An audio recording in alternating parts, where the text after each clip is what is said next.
என்னது அது? தம்பிக்குள்ள கார்டனா? கார்டன்ல என்னென்ன இருக்கு சொல்லுங்க.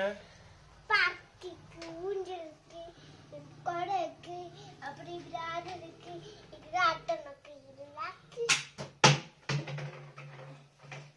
பொண்ணு பாருங்க நடந்து போகும். என்னப்பா? நடந்து போகும் பொண்ணு பாருங்க.